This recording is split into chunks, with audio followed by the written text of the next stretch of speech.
Welcome to Biz News with Edo, and today we are looking at the latest press release that has come from the Singapore-based research firm Fitch. Like and subscribe for more. And Fitch has warned that the latest populist rhetoric by South African President Jacob Zuma is likely to frighten away investment into the country. Well, all Fitch needs to do is look at what's already happening as far as the investment in South Africa is concerned, to see that it's not a scenario of likely to frighten away investment.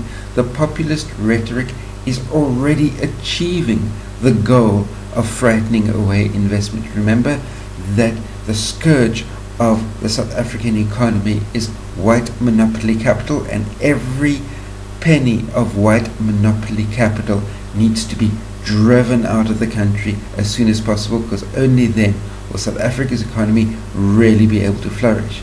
And the international investors have taken note of what South Africa has to say.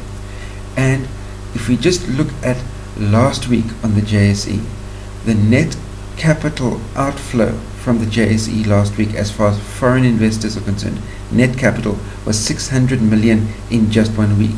So we're talking about more than 100 million flowing out of South Africa by way of JSE foreign investors pulling their money out. More than 100 million per day being pulled out of the country.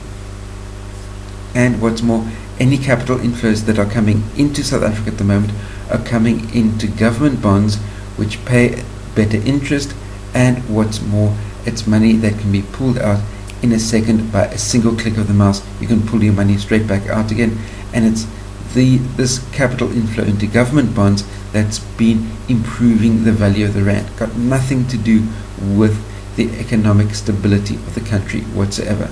So just something to bear in mind is that the populist rhetoric, the change to the mining charter, has forced or has encouraged foreign investors to pull their money out of the mining sector. The changes to land reform policy is going to be, again, encouraging people to move their money offshore. And I know many people are going to come straight back at me and say, but it is a patriotic thing to do to keep all of your investment money in South Africa. Bearing in mind that the populist policies that are being put forward by the government at the moment, and they need a 2/3 majority to make these things a reality.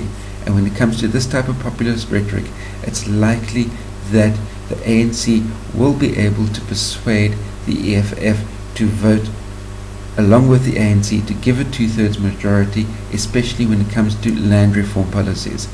And when it comes to this type of populist rhetoric, and for all of you that are dead certain on keeping all of your investment capital in South Africa, even though the international community has already withdrawn 31.7 billion rands worth of equity investment since the beginning of 2017.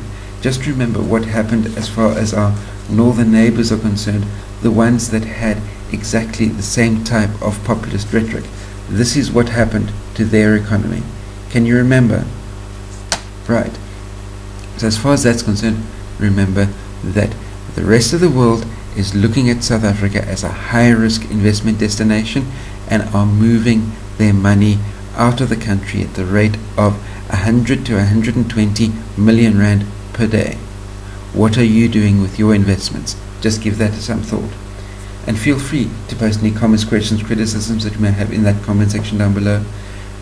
Remember to give this video a thumbs up, share it out amongst your friends. If you're new to my channel, hit the subscribe button that's down there. And last but by no means least, until the two of us meet again, try not to get yourselves lost or killed, and I'll see you next time.